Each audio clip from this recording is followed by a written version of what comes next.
వైఎస్ఆర్ కాంగ్రెస్ పార్టీలోని గాంభీర్యం క్రమంగా దెబ్బతింటున్నట్టు కనబడుతోంది. ఎందుకంటే మొన్న ఈ మధ్యన బీసీలకి భారీ ఎత్తున సీట్లు ఇవ్వడంతో సంతోషపడ్డారు. అయితే అభ్యర్థులను అటు ఇటు మార్చినటువంటి సందర్భంలో తలెత్తినటువంటి సమస్యను కూడా పరిష్కరించుకుంటూ ముందుకు సాగగలిగింది.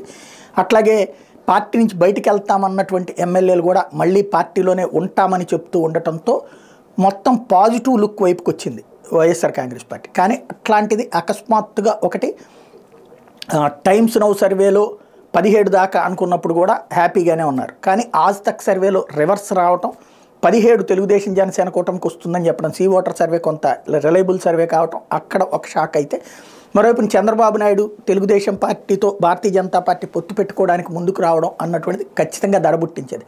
పైకి మేకపోతు గాంభీర్యంగా ఎంత ఉన్నా సరే లోపల ఇప్పుడు ఒక రకమైనటువంటి షాక్. ఎందుకంటే అభ్యర్థుల మార్పు ద్వారా ఇంతవరకు బలంగా ఉన్నటువంటి సిట్టింగ్ ఎమ్మెల్యేలు సిట్టింగ్ ఎంపీలు మార్పు ద్వారా బీసీలని డబ్బులు కొద్దిగా పెట్టడం తక్కువ పెట్టగలిగినటువంటి వాళ్ళని తెచ్చిపెట్టారు. అయితే ఇప్పుడు డబ్బు, హవా, పోల్ మేనేజ్మెంట్ ఇవన్నీ కూడా కొత్త వాళ్ళు అలవాటు పడ్డం అన్నటువంటిది సమస్య.